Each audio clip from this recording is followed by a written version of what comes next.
Boom, we're in business. All right. What's up, guys? What's up, TikTok? What's up, YouTube? I'm actually doing this on both. So I got a camera up there for YouTube and I got camera down here for TikTok Live. So I just want to see how this would work. That was a pretty fun idea. So if I'm looking up here, don't think I'm ignoring you guys. I'm just talking to the camera up there and vice versa. Anyways, what's up? I know it's been a while. It's been a long tournament season, but I'm really excited for this off season because I got a lot of gear reviews. Anyways, today I wanted to do a rod review on something I'm surprised that there's not a lot more reviews on YouTube or even online for, and that is for the NRX Plus. There you go, NRX Plus 873C CRR. Man, I've been having a lot of fun with this rod. I've had it for about around a season and a half or 2 seasons now. So G Loomis has a couple different actions in their lineup. So this is obviously the NRX Plus line. So, you know, they have in their casting models, they have the, you know, the CRR, which is this one is the Carolina rig rod, which really, it's not really that great of a Carolina rig rod, but we'll get into that. They have the JWR, which is your typical fast action, you know, just jig and worm rod. And then they got the MBR, the mag bass rod. So this rod to me is actually a Swiss Army knife because it's got a different type of bend to it. They made this rod originally for Carolina rigs, but to me, this rod, even though it could do it, I guess, in a pinch like finesse Carolina rigs, I've thrown spinner baits on it, I've thrown chatter baits on it, I've thrown, you know, you could throw jigs off 3/8 to 5/8 on jigs on here. This is the GOAT dragging rod of all time, in my opinion. I mean, this is just phenomenal. The way it just loads up, so it's got like a pretty soft tip up here and it leads down to it bends pretty deep into the blank here. I mean, it'll go all the way to the midsection, but when you have a fish on and when it's hooked on there, I mean, this thing is bending almost halfway down, if not more. What's really cool about this rod is, despite its sensitivity, you know, even if on really frigid days, a lot of times I'm throwing like a football jig on here and that's really what lives on here, and we'll get into that more, but despite frigid temperatures, this thing, it's like, you can see when a fish is on, it's like tick, tick, and then it just bends, right? So like, you'll be dragging something, it'll be like drag, drag, drag, and it'll get stuck on something, right? I let it sit there, I pop it up, and I drag it, and this rod screams back at me. It'll bend all the way down, and then I just know, give a sweeping hook set, and then I got that fish pinned, I know I'm bringing it back in. I have yet to lose a fish on this rod. But I mean, this rod is just, it's always a pleasure busting it out. I always want to take it. It's such a utility rod. Like I said, I could easily throw a spinner bait. I could throw a Texas rig on it. Whether I'm dragging a football jig or I'm dragging a Texas rig or whatever I'm dragging, that's primarily what this rod is for. But let's just get into a little bit of the specs here.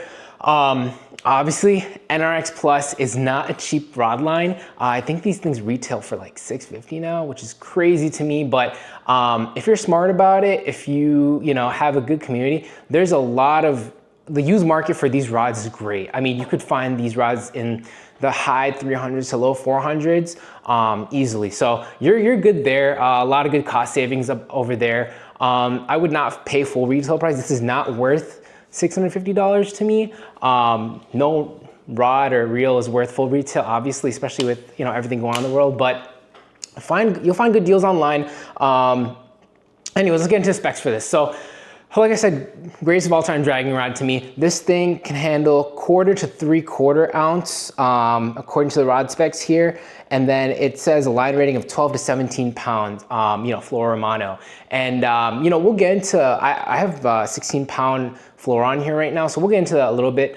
Let's go into the balance of the rod real quick, right? So the one thing about this rod is, it's an NRX Plus, but that doesn't mean that lightness is the main focus of this rod line, right? You also want balance. If you look at the Dobbins line of rods, yeah, the rods are a little heavier, but they feel a little bit more, like balance, which really helps. So if you look at the balance, I'm just gonna take the reel off real quick. The balance point, actually let's do it with the reel. So the balance point on here is right above, it's a little bit higher than you'd expect. And this is like a Met DC, the older model, this is the 100. I also have a full spool of 16-pound fluoro on here, like I said. So that definitely adds weight. This rod alone, without the reel or line or anything on it, it's right sub 4 ounces. It's like that 3.9 to 4 ounce range. So it's actually really light in hand. It doesn't feel tip heavy at all, especially when you have a balance with a really well-balanced reel. This reel is about, I think this is about 7 ounces, the older Met DC 100. So yeah, I mean, it balances phenomenally in my hand, especially when you're dragging. You're doing more of a tip down motion, you're dragging to the side, right? So you don't really care to have something up in the air unless you're like, you know, doing something where like you're really meticulously making small little adjustments, just feeling every little pebble on the ground, which this can do. It doesn't feel uncomfortable at all when I have it tip up. But anyways, I'm rambling. So that's a good way to balance out the reel, because to me, with the 7 ounce reel, you know, around 4 ounce rod, you're a little bit over that 10 ounce range, but it's fine. It feels like a feather still. And I have a half ounce, or it's a, with a 7/16, yeah, right, a half ounce jig on here. So let's see what else. Oh, the recoil guide. So this is another thing that's cool about the NRX Plus line. If you haven't seen already, these line guides on here, actually, they bend. So if you, I don't know if you can tell, but if you do that, if you step on these guys, they're not gonna break they're up the top, 1, 2, 3, 4, 5, 6, 7, 8. The top 8 guides are recoil guides. So if you step on, not that you should step on them, but if you're a little clumsy, you know, have to step on them on the deck of the boat, they will recoil back. Obviously, the bottom are just regular Fuji SIC guides, which are still pretty high quality. So yeah, that's a lot of people don't like the line guides, and I'll tell you why. Let me get a little into the line choice I use. So I do like running braid to leader for a lot of this stuff. Like a lot of like, you know, just in general, all my spinning gear for sure, 100% is braid to leader. Casting gear, I try to go braid to leader when I can, but for this specific rod, I love running straight fluoro. And the reason why is because, yeah, I can get away, especially with an FG knot, the knot is so thin, it'll slip through the guides really easily. But for some reason with these recoil guides, they just catch really easily, especially on the tip of the, you know, the recoil guide. It's kind of like, it looks almost like a split ring. I don't know if you can tell there. But yeah, anyways, it just makes a little bit of noise. A lot of people complain about that. It doesn't really bother me. Yeah, it makes a little bit of noise, but I know with my knot, it's tied properly. It's not gonna come off as easy. So that's one reason. But the other reason is just the fluoro, to me, with this rod, with dragging in general, I'm retying a lot too. I'm running it through rocks, running it through reeds and stuff like that. So it's scraping up against a lot of stuff. So I'm retying often, right? So I wanna have enough line to be able to retie. So throughout the course of the day, if I'm tying multiple times, I don't want to get a really short leader by the end of the day, and then I'm relying on braid, and especially if I'm running that through rocks and you got to deal with the abrasion resistance, your line's gonna cut up. Anyways, save all that hassle. Go straight fluoro with this guy. All right, let's talk about some of the baits. So I mentioned that I throw spinner baits, I throw other jigs, Texas rigs, stuff like that. You throw chatter baits on here. It's a really good utility rod. But what lives on this rod 99% of the time is this guy.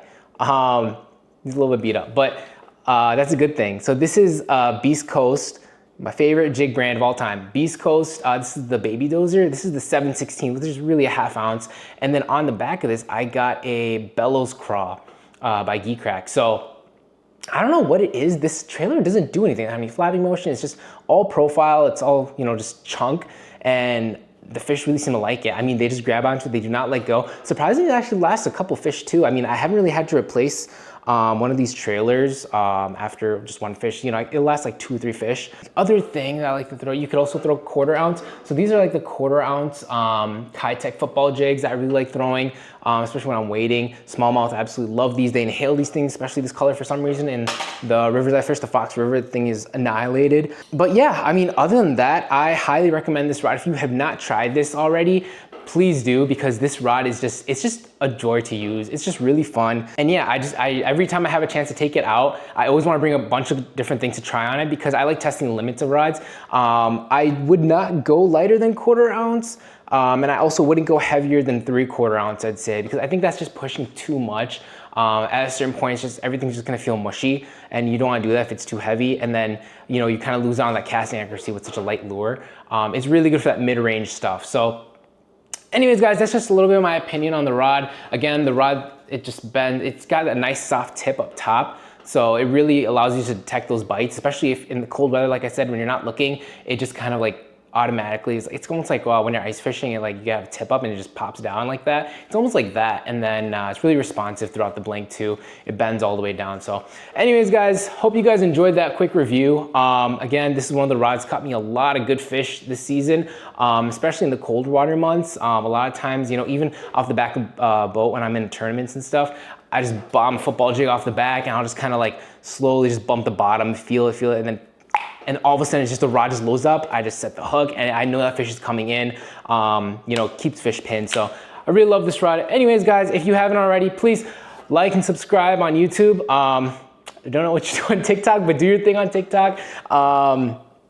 And yeah, I'm gonna start posting a lot more gear reviews. Let me know what you guys wanna see more of. I'm definitely, like I said, it's gear review season, so I got a lot of other things on my mind, a lot of other rods and reels and baits and stuff like that I wanna talk about. But let me know if there's anything else you wanna see on the channel. Again, on all platforms, I'm Jadu Bassin, TikTok, Instagram, YouTube. I like posting stuff on Instagram a lot too. So hit me up if you have any questions or even just wanna talk about rods. I'm a rod snob, so I love talking about this stuff. Again, appreciate you guys' time. Thanks so much for tuning in. See you later.